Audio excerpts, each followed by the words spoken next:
So I really do want to look at this article. It's called the XOR Trick. A, it's not AI, so it makes everybody happy. But B, it makes me happy. I know that no one's going to actually watch this video, but for me, it actually makes me really happy. For those that don't know, there's like a lot of cool things you can do with XOR. So even before reading this article, the reason why I wanted to read it is that I just love the idea of XOR because XOR is just such a fun thing. It's one of the few operations that has memory built into it. So look at this. So if I go like this, 1, 0, 1, 0, and then I go say 0, 1, 1, 0. If you XOR those two values together, meaning that XOR means exclusive OR, meaning if one of them is true, then the statement is true. If both are true or both are false, it's not true. So this would be not true, true, true. Then we XOR this again, right? So I'll go like this. We XOR this again. This would be 0, 1, 0, 1. And then we can XOR this bad boy one last time. 1, 1, 0, 1. 1, 1, 0, 0. What do we get? We get 0, 0, or we get 0, 1, 1, 0. Now, if I go like this, A equals B equals A equals B still equals the same thing. Then I go like this, B equals this, A equals this, and then I throw in A now equals this. You'll notice that the value of A, which is 0, 1, 1, 0, and the value of B, which is, here, I'll put it right down here, 0, 1, 0. I swapped the value of A and D. And so I love XOR. I think XOR is super cool, and I'm sure there's other tricks I don't even know about when it comes to XOR, because you can do all sorts of really cool things when it comes to XOR. It's so neat. So let's look at this. There's a whole bunch of popular interview questions that can be solved in one of two ways, either using common data structures and algorithms in a sensible manner, or by using some properties of XOR in a seemingly hard to understand way. Oh my gosh, I'm already so excited.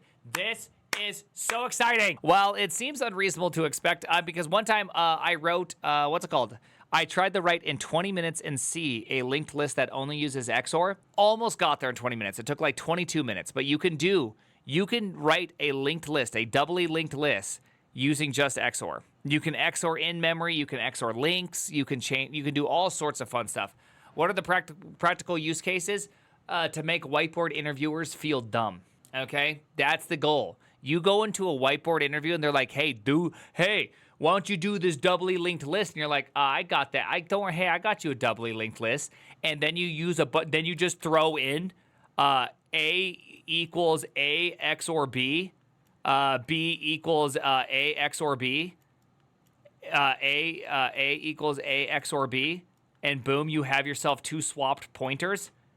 Oh my gosh, they're gonna be like, what? And you're like, yeah, I linked list. What are you talking about? Oh, I didn't realize this job you created temporary memory. Yeah, right, you gross. Okay, this is caveman logic prime. Of course it is. I'm a caveman. Okay, I'm still in South Dakota. You didn't know this? I'm supposed to work here and you don't know basic logic? While it seems unreasonable to expect the XOR solution in interviews, it is quite fun to figure out how they work. As it turns out, they are all based on the same fundamental trick we will derive in a bottom-up way in this post. Afterwards, we'll look at a bunch of applications that use XOR tricks, such as solving the popular interview question. You are given an array of n-1 integers, which are in a range between 1 and n. All numbers appear exactly once, except one number, which is missing. Find this missing number. Wait, hold on. Oh, interesting. How would you do that? Okay, so this must be immediately in my head. I think of this must be uneven level protection, right? You could probably do ULP-FEC. This is probably a variant of FEC. Oh my gosh, I want to know about this. Of course, there are a number of straightforward ways to solve this problem, but there is also a perhaps surprising one using XOR. Oh my gosh, I can't read. Hey everybody, I had a stroke. Hey everybody, I had a stroke. Hi, I had a stroke. Unstroking. All right, XOR is a logical operator that works on bits. Let's denote it by this thing. My first thought of using XOR here, I honestly have no idea how to do this I have no idea how you would do this with XOR other than doing this. You have a uint8 array, right? You have you could just use uint8 array, right? And inside of your uint8 array, you take whatever number you find, right? Which is, this number is somewhere between 1 to n, right? So X is somewhere in there. And you go literally X the floor of x divided by 8, just for you JavaScript kiddies, just in case you forget that when you divide, it should be an integer. Should be a float. I'm kidding. I actually really love the fact that in dynamic languages, you don't have to do stupid number conversion. You do one of these ones. Okay, so this is where it appears in here. And then you could do a fun little mod 8, right, to know what bit you're flipping. And then you could do a little 1 over x mod 8 minus 1, right? X mod 8 minus 1. You could do that and then flip all your bits and then walk through this int, then walk through this array until you hit the first 0. Like, you could do that. That would be a way. But I feel like that's crappy. Sneaky insert the 8 there. Thank you. It was a very sneaky. XOR int range. Then XOR the array. Then diff. See, I'm not sure. Hold on. XOR is a logical operator that works on bits. Let's denote it by this. If 2 bits... see, I feel like this is an uneven level protection, right? That's what it's called. It's a RTMP correction algorithm. I bet you it's going to be awesome. If 2 bits it takes in the input are the same, the result is 0. Otherwise, it is 1. This implements an exclusive OR operation, hence XOR. Exactly 1 argument has to be 1 for the final result to be 1. We can show this with the truth table. Bam! Most programming languages implement caret as a bitwise operator, meaning XOR is individually applied to each bit in the string of bits. There we go. Bam, bam, bam, bam. There we go. So we can do this bad boy right here. Because of this, we can apply XOR to anything, not just Booleans. Right? It'd be weird to do it to Booleans. I only know XOR on non-Boolean stuff. Deducing some useful properties, we can derive a bunch of properties from the previous definition. Let's go through them one by one and then compose them to solve the interview question previously mentioned.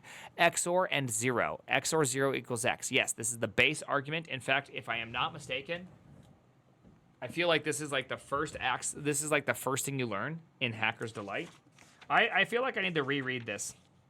Yeah, so the first thing you do is manipulating the rightmost bit, which is x and x minus 1, which is, by the way, fantastic move. This is so good.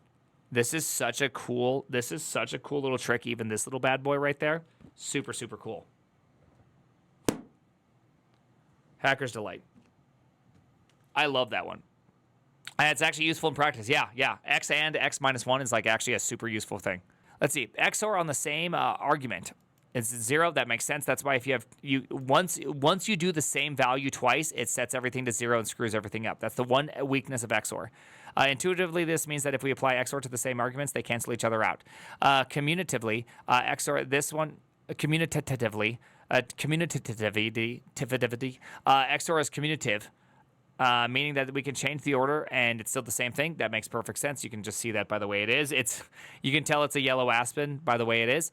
You can see that this and this end up being the same values. The sequence of XOR operations, by combining all of this, we can deduce the central insight behind everything that is about to follow. The XOR trick. If we have a sequence of XOR operations, A, B, C, then we can remove all pairs of duplicate values without affecting the result. Okay, so this is really looking like forward error correcting. Okay, so I'm so curious how they do this. Commutatively allows us to reorder the applications of XORs so that the duplicated elements are next to each other. XOR equals 0. A XOR this equals A. Each pair of duplicated values has no effect on the outcome. True. Oh my gosh. Hold on. Okay, hold on. Okay, hold on. I can't be right. It can't be right. So let me just try this. Okay. Here, let me just try this. Sorry, I just have to try this now. I just have to try this because this seems like really, really cool. I'm just going to go like this. Do I have a little test file? No, I don't. So I must be misunderstanding this. Honestly, I have to be misunderstanding this. I just have to be. So here we go. Let's go like this. Function test R. Yes, it's a number array. There you go. Thank you. Let's see. Let sum equals 0 for let I. Yep. Thank you. Here, I'll just use that for now. But we're going to change it to XOR. Right. Return sum. Okay. Cool. Right, we're going to have this little bad boy right here. So I have this nice little... I wanted to test this out, okay? So this is my theory. Result 1 is going to be test 1 through 3, 4, 5. Result 2 is let's remove a 3. Now that means we have removed 0B, 0, 1, 1, 0, right? That's 3. Wait, no, that's not 3. What the hell am I saying? That's 4, or that's 6. That's the value that's not present. So that means if I go console.log res2, is the only thing remaining 0? Or I mean 3? Dude, no way. That's crazy if that works out. There's no way that's true. I refuse to believe that. Here, I'm going to remove that just so I can use Node to run this file. I have bun, I think. Oh, dear sweetness. That is so awesome. That's cool. That is so cool. Oh, my gosh. Math, not even once, bro. Not even once. Explain it again. Okay. So when you XOR a bunch of things, remember, XOR has memory. So what was the rule to this XOR? It's actually really, really clever. Holy cow, it's so clever. What is A XOR 0? What does that equal? That equals A. What does A XOR A equals? 0. Sorting does not matter. No, remember, that's the commutative law, which is X XOR Y equals Y XOR X, right? That was the other rule, right? So that was rule number 1. That was one rule we looked at. And then we also looked at this rule right here. That means that 1 XOR 2 XOR up to n minus 1 effectively contains the combination of all of these put together. So now, if I have 1 XOR 2 all the way up to n minus 1, except for one missing variable, right? One missing variable or one missing number, that means when I XOR all these together, what's going to happen? Well, what's going to happen is that it's going to be this. Remember, in these two lists, we're going to have 1 XOR 1. What's the value of that? 0. We're going to have 2 XOR 2. What's the value of that? 0. We're going to have 4 XOR 4. What's the value of that? 0. What is going to be 5 XOR 5? It's going to be 0. What is the remaining 3 that we have? It's literally going to be 3. Oh my gosh. It's because everything appears once. I did not know that. So you're just diffing the list with a complete set. Yeah. Super cool. Very cool. I did not know that you could do this. This just blew my mind. So just once I read this, I realized, like, holy cow. That was,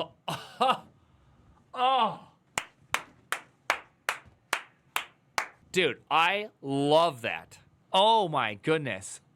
And it works if N1 my values aren't sorted. Exactly. I was just doing that by lining everything up. Oh, it makes so much sense. Yeah, because look, he does it right here.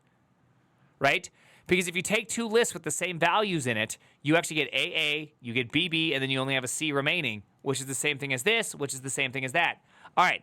Because XOR is bitwise operated, it will work regardless of what kind of values A and B and C are. This idea is really at the heart of how XOR can be used, seemingly magic in many situations. So this is actually how forward error correction works. I can't believe I didn't see this.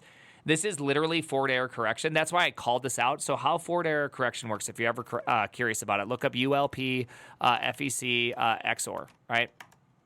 And so this one right here, this is just like a forward error correction that's pretty dang cool that uses simple XOR to be able to do correction right here.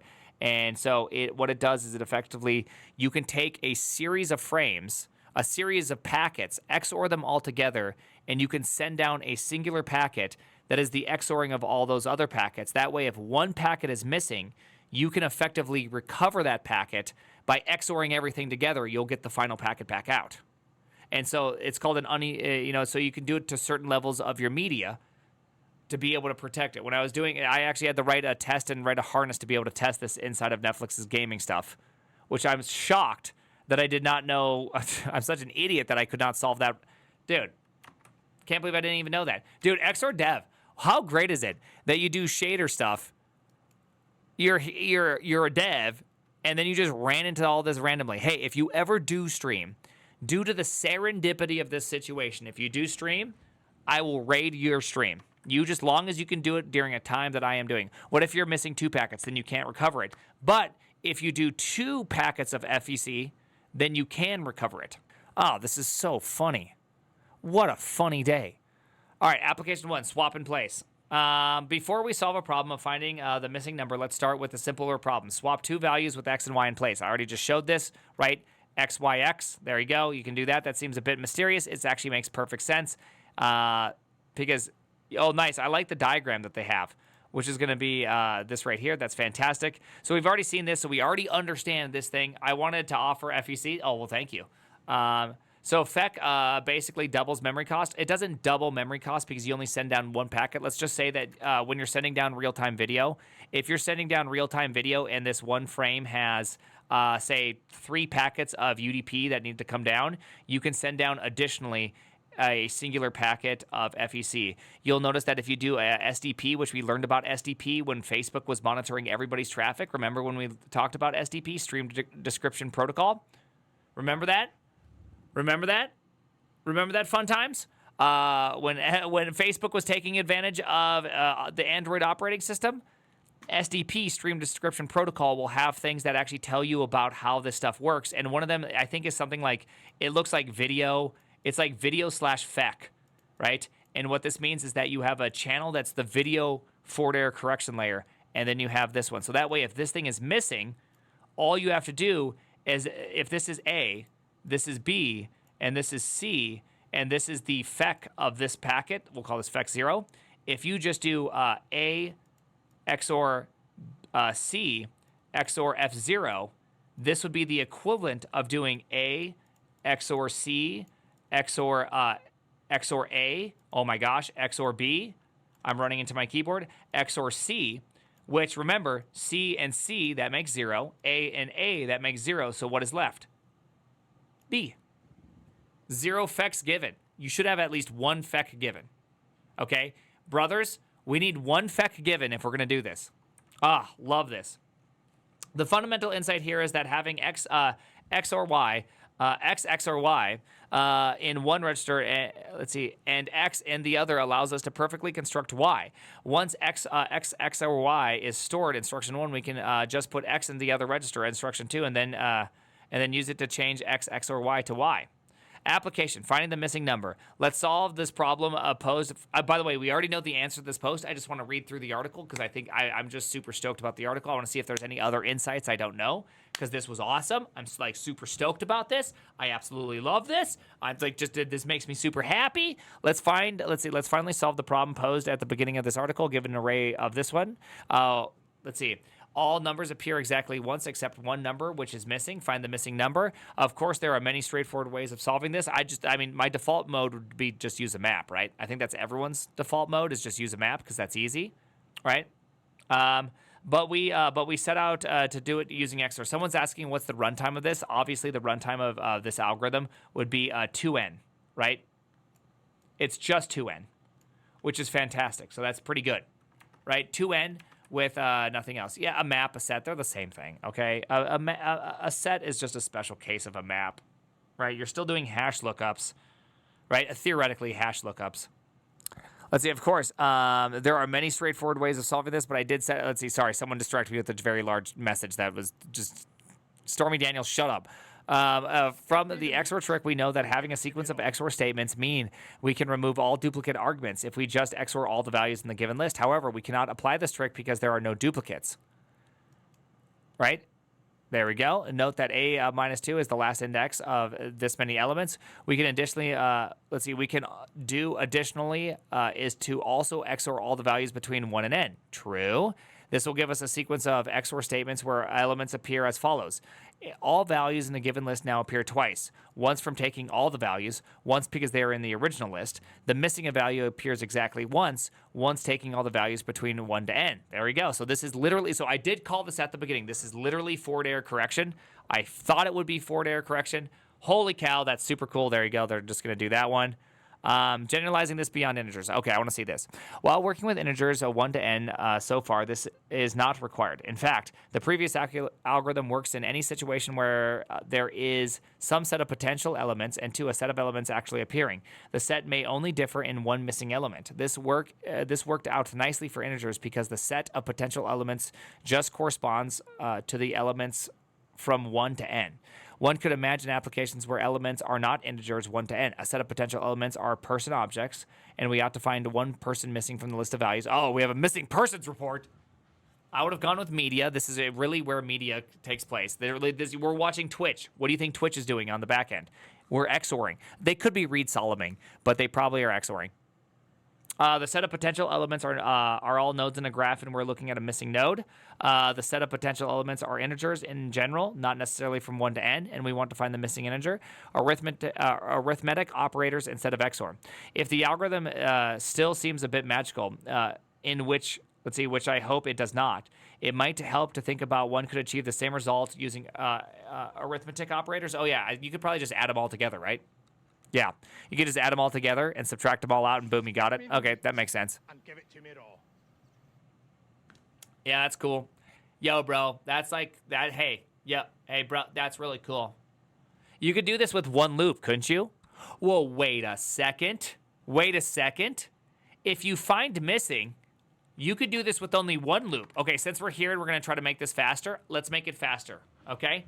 So if you're given an array and you're given the n, that means what I could really do is I could do the following. I could actually just add this, and I could just minus that. Or minus that. And there you go. That would be the missing ones. Look at that. I did it with one loop, bros. We just solved the universe. Right? And then we just have to go like this. Sum minus equals n minus 1, right? Boom. One loop is not faster because it can be SIMD'd. Hey, brother, we're talking about Big O. Big O doesn't care about your real world, okay? Big O doesn't care about your real world. Big O is all about showing that you're smarter by saying that you use less n, okay? I use way less n than you, loser. Two loops have different number of iterations. Again, you're wrong. In Big O, that's not true, okay? Big O, that's not true either. They both have the same number of iterations, okay? Because in Big O, n minus 1 equals n. Now, obviously, I did 2n, which actually is just n also. This is true also. So they're actually the same answer. We both got n. But then I can casually flex on them with, oh, you did 2n, I just did n. So, like, even though we do bound to the same upper bound, I only did an n, loser. Skipped the answer. Smart. Thank you. All right, anyways, let's keep on going. Here we go. The solution is not as nice because it would need to handle overflows because they require some types. Yeah, that's why you do the minus at the same time. If you do the minus at the same time, I believe that would avoid the exact problem you're talking about. Potentially. Maybe not.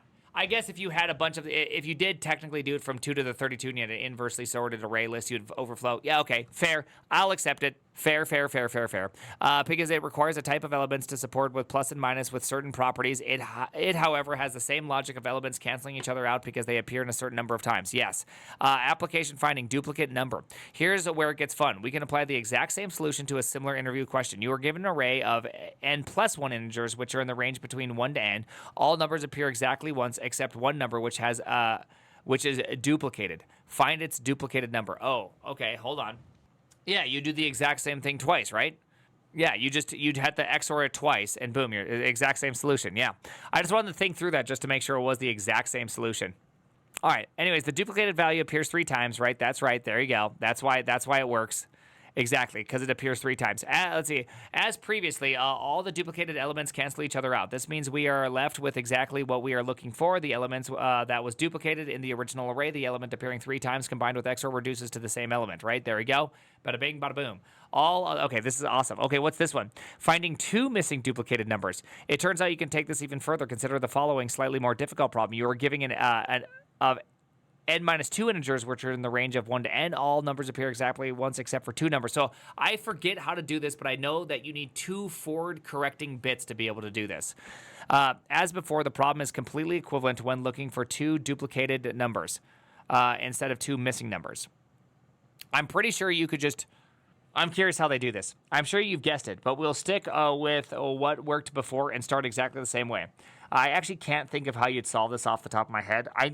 How do you decode the packets? I know you need two packets. Anyways, here we go. I'm sure you've guessed it, but we'll stick with what worked before and start the exact same way. Let's consider what happens if we use the previous XOR algorithm. It won't work because you have two missing numbers, so you can't actually determine what it is, right? If we do that again, we end up with a sequence of XOR statements where all elements cancel each other out, except for two that we're looking for. We'll denote this by U and V, mostly because we have not used those letters before. After applying the previous algorithm, we are left with just U XOR V. What can we do with that? Somehow, we need to extract U and V from this value, but it is not immediately clear what to do. Correct. Partition based on inspecting U and V. Luckily, we can figure out what to do by using what we've already started earlier. Let's think about this. If 2 bits XOR takes as input are the same, the result is 0. Otherwise, it is 1. True. Okay. If we analyze the individual bits in UV, then every 0 means that the bit had the same value in both U and V. Okay, that means every 1 is that the bit's different. Okay. I see where this is going. Yes. Using this, go for it. XOR Dev, go for it. I'll see if you are streaming after this. Using this, we find the first 1 in U V, the first position I, where U and V have to differ. Then we partition A, as well as the numbers from 1 1 to n according to that bit. We end up with 2 partitions, each of which contain 2 sets. Partition 0, the set of values from 1 to n, where the ith bits is 0. The set of values from A, where the ith bits is 0. So hold on. Okay, so what they're saying is, let's pretend that we know our little fact, that let's pretend we're summing up the numbers 0 through 8, okay? And let's pretend that U is 6 that's missing, right? And V is 3 that's missing, right? Okay, let's pretend that's it.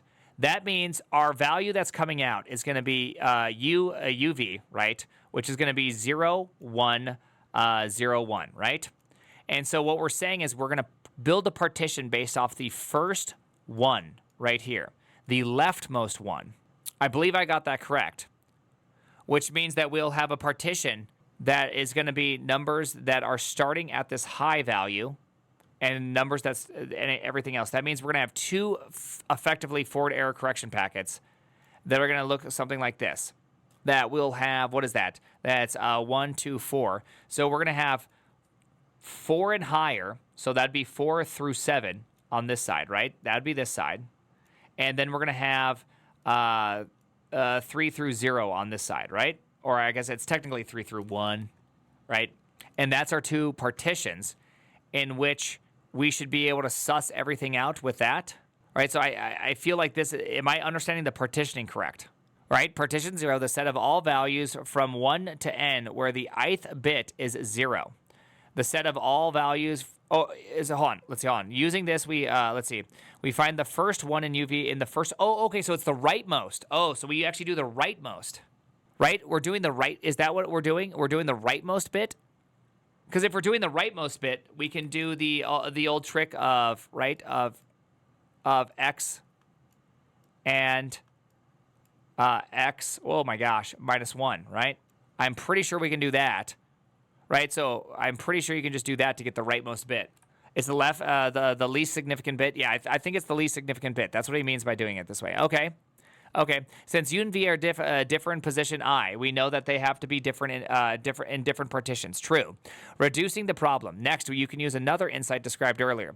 While we worked on integers from 1 to n so far, this is not required. In fact, the previous algorithm works in any situation where there is 1 some set of potential elements and 2 a set of elements actually appearing. The set may differ in the 1 missing or duplicated elements. All right. These 2 sets correspond exactly to the sets we have in each partition. We can thus search for U by applying this idea to one of the partitions and finding the missing element, and then find V by applying it to the other partition. This is actually a pretty nice way of solving it. We have effectively reduced this new problem to a more generalized version of the problem we solved earlier. I'd love to see some code for that, because I feel like I still don't quite understand how that works. Right? What am I missing here? It has to be the leftmost bit, right? It has to be the most significant bit. It has to be the most significant bit. I understand why it has to be that, right? Because the least significant bit in this case would be 1, which means you'd have the list of 1, and then you'd have the other list of effectively 7 through 2, right? And both U and V appear in 7 through 2. But if you take the most significant bit, you always get the answer of 1 in the other, right? Because that's the first place they differ in the most significant. So therefore, that's where one of them has a bit set to 1 and the other one doesn't. So it actually has to be that, right? I think I'm correct on that one. Okay, so how does this work? Here, let me just try to make this work. U and V cannot be the same. Well, no, because then there's only one missing number, right? You see what happens? When there's only one missing number, then there's only one missing number. Okay, so let's try this. All right, we'll keep on going with the same example, right? So we have U and B right here. Okay, so that means we have the following list. We have the example list. It would be 6, 7, right? Right? That's 1 through 7, right? That's what we're doing, right? We worked with integers from 1 to n so far. What's the exact problem? I just want to understand this because I actually just want to understand this article. This is, all right, you're given an array of n minus 2 integers, which are in the range between 1 and n. Okay, so we'll go up to 8. There we go. So there we go. We have between 1 and 8. That's our example array. So that would be the full one. In our case, we are missing is going to be 1, 2, not 3, 4, 5, not 6, 7, and 8, right? So that means our result will be simply test example XOR test missing, right? So that's like our resulting one. So this represents U XOR V, right? Okay, so you can see that right there. We have that bad boy right there. So now what we're saying is that we need to walk through this and find the first most significant bit, and then we have to create that as 2 subarrays. Right? We have to create that as 2 subarrays, which would be 4, not 5, 4. Right? All right, so that means, here, a function, most significant bit. I don't actually know how to find the most significant bit as an algorithm. I don't know if there's like a bit trick to find the most significant one. Is there a bit trick to find the most significant one? Yeah, you have to keep shifting until it's 0, right? Is there any other way to do that other than that? Right, so I go like this, most significant bit equals 0, right? And so I go like this, while n is greater than 1, we go like that, right? Wait, is that true? Hold on. While n is greater than 0, no, we just simply go like this. We're looking for the most significant bit, right? That was a little bit wrong. I have no idea how that works, but I'm glad to give that a try. I have no idea how that works. I'd have to think about that, but let's find out. Let's like this, const u equals, we know for a fact that const u is 3. We know that v is 6. So you're saying that u, v, you're saying XOR that, or and that together by the minus of u and v is 1. So that right there is not it. That would be the, what's it called? That's the least significant bit that they have difference. It's the most significant bit. Oh, not minus, tilde. Just in case there's some sort of... That should be 0. It can't be tilde. Of course that's 0, because this is literally... All the zeros are 1s, and all the 1s are 0 in this one, and then we AND them together, which makes all the... It would literally be all 1s and 0s on opposite side. It's like perfectly negating it out. Yeah, I did that wrong. Yeah, it's okay. It's okay. A lot of, like, dude, I get these, you know, this is not most people's strong suit. Okay, this is not most people's strong suit because it is, you know, none of us do this for, like, unless if, back when I was doing things in robotics and all I did, hey, we did find 0, then yes, I was much stronger at that, but I haven't done this in so long. Even when I was doing network algorithms, I still don't, it's not like you do this a lot. You actually do this very little. Okay, so if I've done this correctly, I'm just going to pretend, I'm going to pretend like this does find the most significant bit. So here, just go like this. Let's go like this. Console, here, output. Console.log result and console.log most significant bit result. Let's just see if I got this right. Right? Oh my gosh, I just killed my 11 streamer. Don't do that. No test TS. There we go. All right, so that did technically did that do that? The most significant bit is 3. The third bit is the 1. Yeah, yes, that should be the most significant bit is the third bit. All right, which means that I should be able to say you should theoretically, by the way, Raining Desert, appreciate the 10 gifted subs. No, the third bit is the most significant bit. Yes, it is. No, it's the third bit. 1, 2, third bit. The third bit is the most significant bit. This one right here. I even have it highlighted right here. No one does zero indexing, dog. It doesn't make any sense to do zero indexing in this. Okay? You don't do that, right? Because whenever you're doing shifting, you have to start at a 1. If you don't start at 1, you're just going to be confused, right?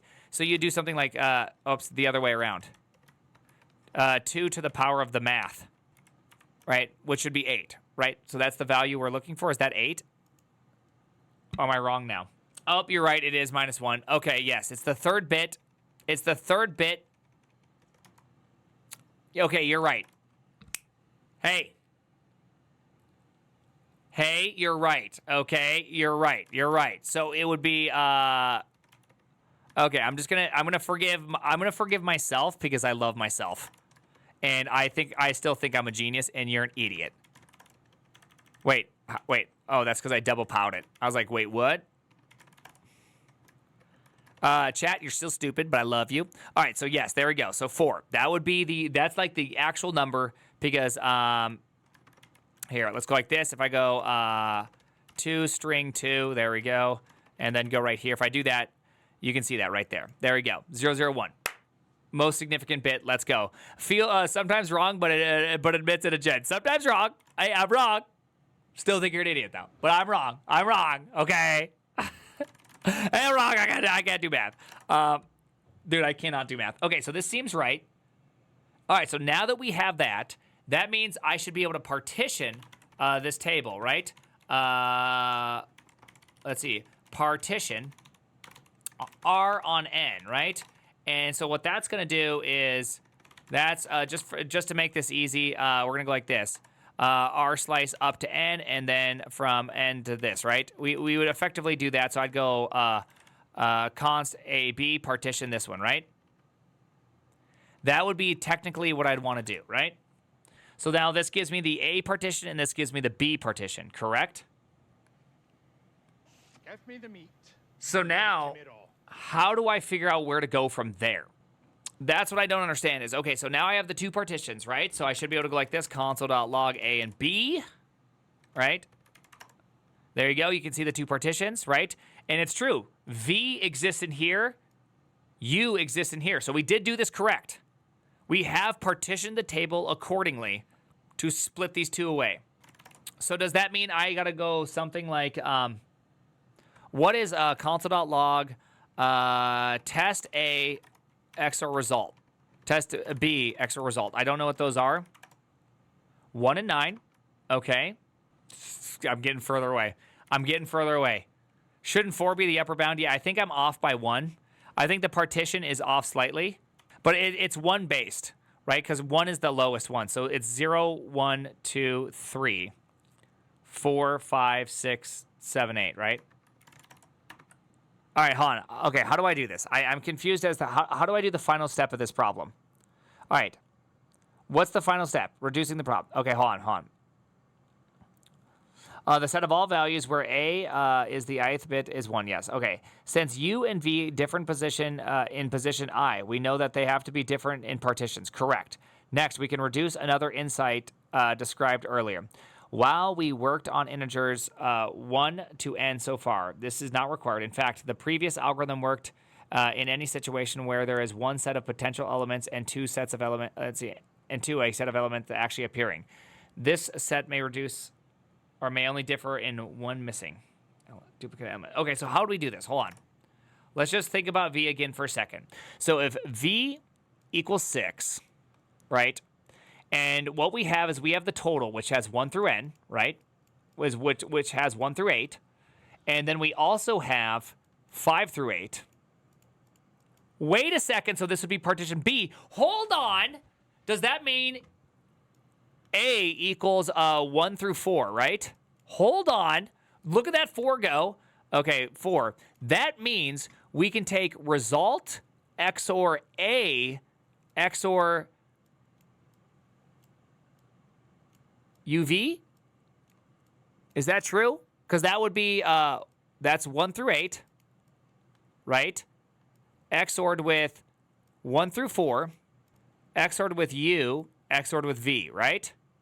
Which would reduce this down to 5 through 8, XOR'd with U, XOR'd with V. I still don't know how to get rid of this. I'm missing one step of how do you get rid of this, because you don't get to, I don't get to know V individually. I only get to know this as a combined value, right? I only get to know that as a combined value, right? There's no, I'm not sure. I don't believe there is a SPF 50 to get rid of UV. Oh, nice. I skipped a step. I know here's all the values I have. All right, I'm going to call this one, by the way, let's just call this X, right? Which is going to be, here. It's going to be V XOR U, okay? So that way we don't have to, like, re-say these things. So what is the thing I'm missing here? The goal is to find out U and V individually. These are the pieces of information we have. We know that one of the values of X, either 0 or 1 index into X, appears in this one, and the other one of X appears in this one. We just don't know which one. Oh, yeah, just throw another letter in there. Well, we just know that part of X appears in one. We know part of X appears in the other one. I don't want to use U and V because it makes you think that you could just understand that V's in one of them. I don't understand that V's in the one of them, right? I feel like I'm learning something, but I don't know what we're learning. Yeah, good, Ricker. Hey, we're trying here. We're trying to, this is why we do, this is why we read these articles, because it actually is super awesome. One partition key is missing, XOR wait, hold on. We're learning to raid? Yeah, we're learning to raid here. This is literally what we're learning to do. I don't know how, I've never raided before. I only understand it in its very base case. The partition of A with the ith bit is set has n numbers. The set of all values 1 to n with the ith bit set has n plus 1 numbers. Wait, what the hell are you saying? Hold on. You filtered out values, not the partition, that have greater than 4. Now go over all the values that are greater than 4 and XOR them with 5 through 8. Find the single missing value. Okay, so I don't get it. This is like that draw the fucking owl one. I don't understand what's happening here. Okay, so this is all. Yep, this is missing. Okay, good, we got this. I'm calling this X currently, which is 3 to the 6. Partition 0. Well, yeah, but I don't know how you're deriving this one. I don't know how you're deriving this one. I know, but see, so this is my problem. How are you deriving that one?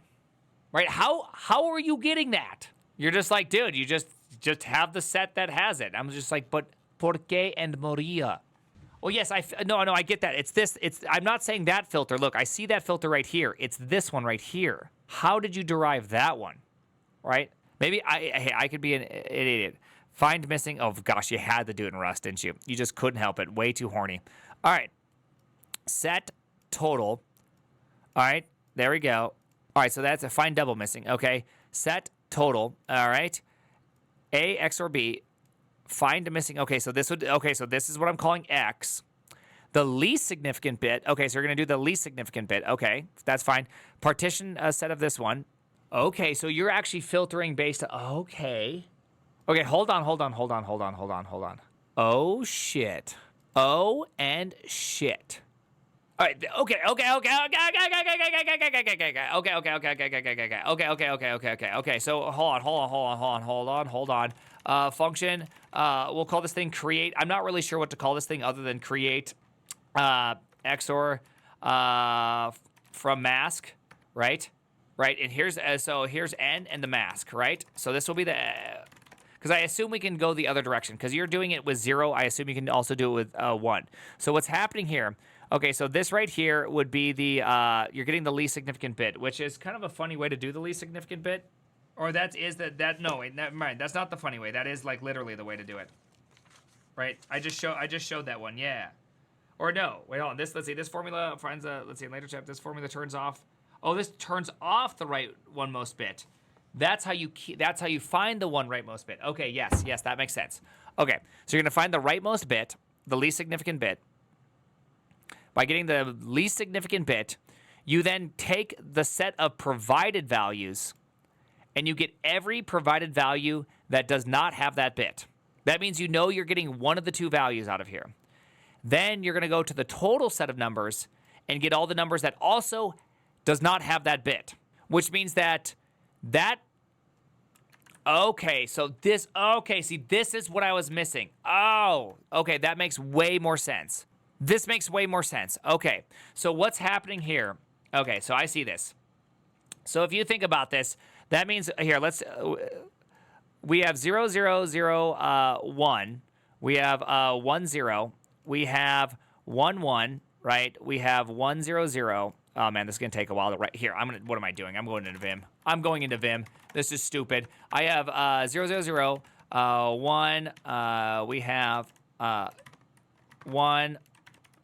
There we go. Awesome. All right. So that means UV equals what's it called? What value is that thing? Let's see, and minus U and V, UV equals, that's going to equal 1, right? So it's literally the first bit. That's the first bit that they have uncommon, not common. So if I go like this, if I go, we can ignore this first line, by the way. And if I go like this, if I do a 1 right here, and here, let's go 1 with all these, and then give it a little, there we go. Perfect. There we go. Okay, so you can see this. So these are all the values, right? Oh, I only need to do it up to this, right? Well, I guess because we're only doing 0 to 8, all right? We're only doing these ones. All right, so we get this one, which equals 1. That means in partition 1, if we look for, say, things that don't have a 1 in that position, oh, this makes so much sense. Okay, so this grabs the least significant bit. We know for a fact that least significant bit is going to, if we grab all of them that have that least significant bit, then we've grabbed one side of our equation. So we can just do the following. So we have the result, which is going to be the XOR of 1 up to 8, right? I'll represent that by this, right? So it's the XOR of 1 through 8. This makes sense. We have X, which is just simply going to be U, V, right? And now we can create partition 0. Oh my gosh. We can call this one partition 0, which is going to be the following. Which is going to be, we're going to take this list. I'll call this whatever this is, right? I don't know what to call this thing. Which is going to be 1 through 8. And we're going to filter this by saying where X and the LSB, right, equals, we can do it as 1 or 0. It doesn't really matter which side you do. But by doing this, what that will do here, LSP stop, right? What this is going to do is this is going to split the table where there's just ones. So I'm going to get every other one. I'm going to get 1, 3, 5, and 7 into one list. This has either U or V in that list. And the other list has the other side. So now I know how to split them up in two separate lists that do exist one side or the other. Okay, so we can see that. Then we do the exact same thing, not just from the total list, but also from our missing list. Now remember, our missing list is going to look something like this, right? Our missing list is going to look something like this. There we go. So that means so we're going to do this 1 to this one, and then I'll just call this one, whoopsies. I'll call this missing filter, right? I'll do the exact same thing. Let's go like that. And then I'll just call this one, oh, this makes so much more sense. Total, right? I'll just call it that. There we go. So we have these two ones. So we'll call this one PM01, or that would be pot and palm, right? So that means pot literally equals, it's going to be 1, 3, 5, and 7, right? Palm is going to be, it's going to equal 1, 5, 7. See what happened there? So if you XOR pot and palm, what do you get? So P0T, or let's see, we'll call this thing X0, right? Because it's one of the two, right? So it's going to be pot XOR palm, right? And there you go. You now have discovered one of the two missing items, which means I can then take my missing set, right? Which I have my missing set, right? I can take my missing XOR and then XOR that with the total, and this will equal X1. Oh, yeah, you could just do that. True. What am I saying? Yeah, I could just have X XOR 1 equals X1. Yeah, you're right. I'm such an idiot. It's obvious. Why did that make so much sense at the end when I was lost the whole time? It just does. This all makes this all. Damn, that's cool. And now, how do you extend it to 3 numbers? That would be harder. My assumption is that you have to keep on partitioning. I'm not really sure how you would do it to 3 numbers, but that's crazy. Okay. Wow. There you go. The other missing number. Wow, that's cool. I don't think I understand how to do that. Oh, wow, that's cool. All right. Reaching the limit. One might try to take this further and aim to solve the problem for more than 2 missing values. I did not give this an abundance of thought, but I think this is where we stop succeeding with XOR. If more than 2 elements are missing or duplicated, then analyzing the individual bits fails because there are several combinations possible for both 1s and 0s. Yes, it'd be super hard to split them, right? You couldn't really split the table easily. The problem seems to require a more complex solution, which are not based on XOR anymore. I assume this is just RAID. This is a great article. Well, the greatness is I hope everybody really understands. Dude, if this is Rickrolling, dude, okay. Dude, I swear I was about to get Rickrolled. I swear I was about to get hit with like a strong Rickrolling. All right, anyways, this was awesome. Great article, people. Great freaking article. Loved every moment of it. Loved every moment of that article. The name is the Primogen.